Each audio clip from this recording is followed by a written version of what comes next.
அனைவருக்கும் தினம் ஒரு தகவல் சார்பாக இனிய வணக்கங்கள். இன்றைக்கி நம்ம பார்க்க போகிற பதிவு ரொம்ப சக்தி வாய்ந்த முருகனுடைய பதிவு. முருகனுக்கு விசேஷமான பங்குனி உத்திரம் நாளில் முருகனுக்கு பிடித்த இந்த ஒரு பொருளை மட்டும் நீங்கள் கோவிலுக்கு வாங்கி கொடுத்து பாருங்கள்.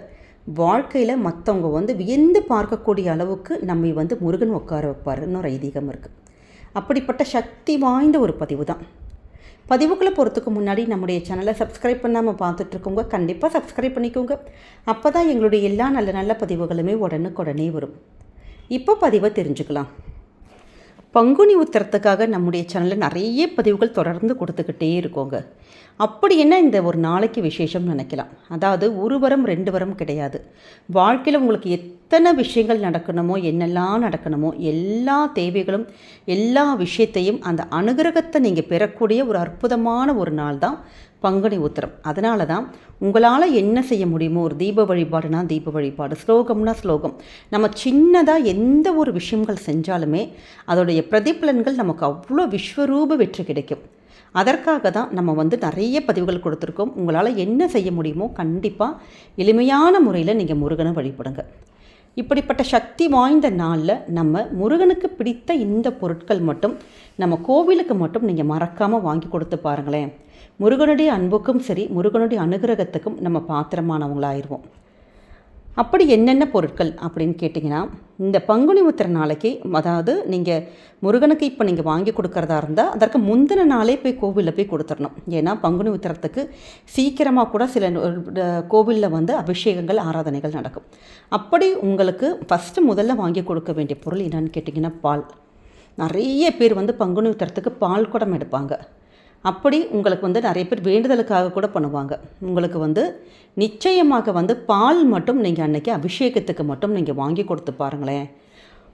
முருகனுடைய மனசு எப்படி குளிருதோ அதே மாதிரி நம்முடைய வாழ்க்கையிலும் நல்ல ஒரு குளிர்ச்சி, நல்லபடியான ஒரு நிம்மதி, சந்தோஷம் இது எல்லாமே ஏற்படுங்க. அடுத்த மிக முக்கியமான பொருள் என்னன்னு கேட்டிங்கன்னா, முருகனுக்கு பிடித்த அந்த பஞ்சாமிர்த பொருட்கள் இருக்குது பார்த்தீங்களா. கல்கண்டு, அதாவது கல்கண்டுன்னு சொன்னோடனே நம்ம சாதாரணமாக சின்னதான ஒரு டைமண்ட் கல்கண்டு இருக்கும், அந்த கல்கண்டு கிடையாது. இந்த பழனியாக இருக்கட்டும், பெரிய பெரிய கோவில்கள்லாம் பிரசாதம் கொடுப்பாங்க. அந்த பெரிய பெரிய கல்கண்டு நீங்கள் கடையில் போய் கேட்டாலே போதும், முருகனுக்கான கல்கண்டு பெரிய கல்கண்டு தாங்கன்னு கேட்டாலே கண்டிப்பாக கொடுப்பாங்க. ஒரு 50 கிராமாச்சும் நீங்கள் வாங்கிக்கோங்க. ஏன்னா இந்த நிச்சயமாக முருகனுக்கு பஞ்சாமிர்தம் இல்லாத எந்த அபிஷேகமுமே கிடையாது. அதனால் அந்த பஞ்சாமிர்தத்துக்கு உரிய வாழைப்பழம், பேரிச்சை, இந்த பெரிய கல்கண்டு, இந்த 3 பொருட்களையுமே மறக்காமல் நீங்கள் முருகனுக்கு அந்த வாங்கிட்டு போய் முந்தின நாள் கொடுக்கலாம். இல்லாட்டி நீங்கள் அந்த கோவிலில் கேட்டுக்கோங்க எப்போ அபிஷேகம் பண்ணுவாங்க, எப்போ கொடுத்தா உங்களுக்கு கரெக்டாக இருக்கும்னு சொல்லிட்டு. அப்போ நீங்கள் இல்லாட்டி வெள்ளிக்கிழமைனா வெள்ளிக்கிழமை, உத்திரம் நாள் அன்னைக்குனா உத்திர நாள் அன்னைக்கு அப்படி போய் வாங்கி போய் இந்த பொருட்களை எல்லாம் போய் கொடுத்து பாருங்களேன். வாழ்க்கையில் நல்லதொரு மாற்றங்கள், நல்லதொரு ஏற்றங்கள் நிச்சயம் நடக்குங்க. அடுத்த மிக முக்கியமான பொருள் சுத்தமான சந்தனம். ஏன்னா இப்போ சுத்தமான சந்தனக்கட்டை கிடைக்கிறதுங்கிறது இப்போ நமக்கு உடனுக்குடனே கிடைக்கிறதுங்கிறது கஷ்டம். ஏன்னா சந்தனக்கட்டை கொடுத்தாலும் கோவிலில் அபிஷேகங்கள் பண்ணுவாங்களா என்னான்னு தெரில. அப்போ சந்தன பொடி இருக்குது பார்த்தீங்களா, அந்த சந்தன பொடி, வாசமான சந்தன பொடியை நம்ம கொடுத்தோன்னா அவங்க அபிஷேகத்துக்கு எடுத்துக்கலாம், இல்லாட்டி அந்த பொட்டு வைக்கிறதுக்கு எடுத்துக்கலாம். அது மாதிரி ஏதாவது ஒரு விஷயத்துக்கு முருகனுக்கு அவங்க கோவிலில் பயன்படுத்திக்குவாங்க. அது வாங்கி கொடுத்தா அவ்வளோ விசேஷம். அதே மாதிரி பன்னீர், இந்த மாதிரி பொருட்கள் எல்லாம், வாசனையான பொருட்கள் எல்லாம் முருகனுக்கு அவ்வளோ ஒரு விசேஷம். இந்த பொருட்கள் எல்லாமே வாங்கணுங்கிற கட்டாயம் கிடையாதுங்க. உங்களுடைய சூழலுக்கு ஏற்ற மாதிரி ஏதாவது ஒரு பொருளோ 2 பொருளோ கூட வாங்கிட்டு நம்ம நிச்சயமாக முருகனுக்கு நீங்கள் அன்றைக்கி சமர்ப்பிக்கலாம்.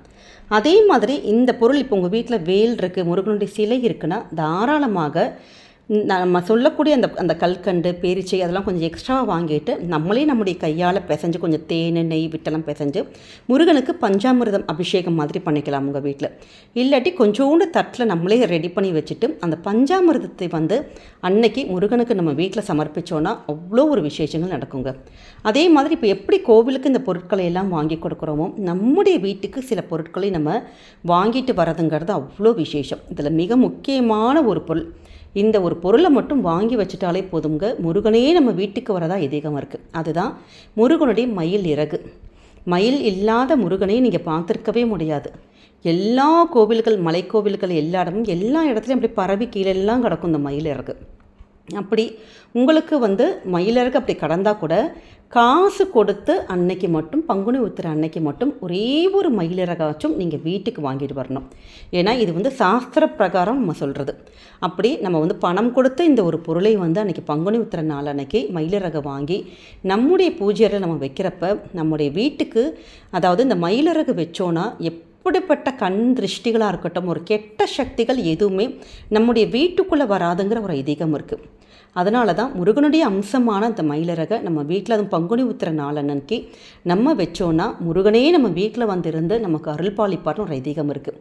அதனால் வாய்ப்பு இருக்கிறவங்க நாட்டு மருந்து கடைகளில் கண்டிப்பாக கிடைக்கும். இல்லை வேறு ஏதாவது உங்கள் பூஜா ஸ்டோர்ஸ் உங்கள் பக்கம், இல்லை ஆன்லைன் ஷாப்பிங்கில் இப்போ நிறைய இடத்துல கிடைக்கிது மயிலிறகு. இந்த மயிலிறகை மட்டும் நீங்கள் வாங்கி நீங்கள் முருகனுக்கு அனுகிரகமான இந்த பங்குனி உத்திர நாள் அன்னைக்கு நீங்கள் வாங்கி வைங்க.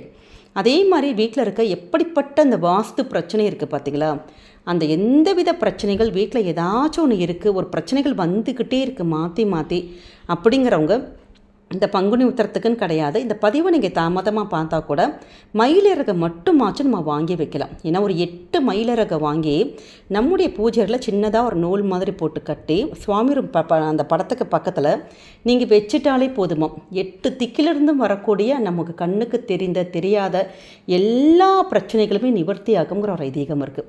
அதே மாதிரி இந்த பங்குனி உத்திரம் அன்னைக்கு ஒரு சூக்ஷ்மமான ஒரு டிப்ஸ் இது என்னென்னு கேட்டிங்கன்னா, சின்னதான ஒரு அந்த மயிலிறகை வாங்கிட்டு வரோம். கண்டிப்பாக ஒன்று மட்டும் வாங்க மாட்டோம், 2-3 சேர்த்து தான் வாங்குவோம். அப்படி எக்ஸ்ட்ராவாக ஒரு மயிலிறகை நீங்கள் வாங்கிட்டு உங்களுடைய வீட்டில் பீரோவில் பணம் வைக்கிற இடம் இல்லாட்டி நகை வைக்கிற இடம் இருக்குது பார்த்தீங்களா, அந்த இடத்துல இந்த மயிலிறகை நீங்கள் சேர்த்து வச்சு பாருங்களேன். நமக்கு கண்டிப்பாக நல்ல ஒரு பாசிட்டிவ் வைப்ரேஷன் அந்த இடத்துல உங்களுக்கு நல்ல ஒரு சொல்லுவாங்க பார்த்தீங்களா, நல்ல ஒரு நேர்மறை ஆற்றல்கள் சூழ்ந்து நிச்சயமாக நம்முடைய குடும்பமானது ஒரு அடுத்த ஒரு லெவலுக்கு முன்னேறுவதற்கான ஒரு வாய்ப்பை இந்த மயிலிறகே நமக்கு கொடுத்துருமா. ஏன்னா இந்த மயிலிறகுக்கு அவ்வளோ ஒரு சக்தி இருக்குது. இப்போது குடும்பத்தில் மாறி மாறி கணவன் மனைவி பிரச்சனைகள் வந்துக்கிட்டே இருக்குது, எப்போ பார்த்தாலும் சண்டை அப்படிங்கிறவங்க நம்ம ஹஸ்பண்ட் அண்ட் ஒய்ஃப் படுக்கிற அந்த பெட்ரூம் இருக்குது பார்த்தீங்களா, அந்த இடத்துல எங்கேயாச்சும் ஒரு ஓரமாக ஒரு சின்னதான ஒரு மயிலிறகை மட்டும் வச்சுட்டிங்கன்னா நமக்கு கணவன் மனைவிக்குள்ளே இருக்கக்கூடிய அந்த சண்டைகள் பிரச்சனைகள் இது எல்லாமே தீர்ந்து போகும் ஐதீகம் இருக்குது. அதனால் இந்த மயிலிறகை வச்சு குட்டி குட்டி டிப்ஸ் இது மாதிரிலாம் நீங்கள் ஃபாலோ பண்ணி பாருங்கள். பூஜை அறையில் அன்றைக்கி மறக்காமல் ஒரே ஒரு மயிலிறகாச்சும் நீங்கள் வாங்கி வைங்க. அதே மாதிரி அன்றைய தினம் நம்ம ஏற்கனவே பதிவில் சொன்ன மாதிரி தான் வீட்டில் நீங்கள் கொஞ்சோண்டு 1/4 கிலோவாச்சும் துவரம் பருப்பு, ஒரு 1/4 கிலோ பச்சரிசி, இது 2 மட்டும் வாங்கி அன்றைய தினம் சின்ன குட்டி குட்டி கிணத்துல போட்டுட்டு பூஜையில் வச்சு சுவாமிக்கு சமர்ப்பிச்சுட்டு அந்த பருப்பும் அரிசியும் நம்ம கூட சமையலுக்கு எடுத்துக்கலாம். அதோடு கூட இது வெள்ளிக்கிழமை வரதுனால வெள்ளிக்கிழமைக்கான சுக்கிர பகவானுக்கு உரிய நம்ம கல்லுப்பு வாங்கி வைக்கலாம், மஞ்சத்தூள் வாங்கி வைக்கலாம், வெள்ளை மொச்சை இதெல்லாம் நீங்கள் வாங்கி சுவாமி ரூமில் வைக்கணும்னு தேவையில்லைங்க. அன்றைக்கி வாங்கிட்டு நீங்கள் உங்கள் கிச்சன் எங்கே வைப்பீங்களோ அந்த இடத்துல கூட வச்சுக்கலாம். நம்ம வீட்டுக்குள்ளே கொண்டு வந்துட்டாலே வீட்டுக்குள்ளே நல்ல ஒரு செல்வ செழிப்பு, நமக்கு நல்ல ஒரு ஐஸ்வர்யம் இது எல்லாமே வருங்கிற ஒரு ஐதீகம் இருக்குது. அதனால் எளிமையான இந்த ஒரு விஷயத்தை கண்டிப்பாக அன்றைக்கி பங்குனி உத்திரம் அன்னைக்கு முருகன் கோவிலுக்கு நீங்கள் கொடுத்து பாருங்கள்.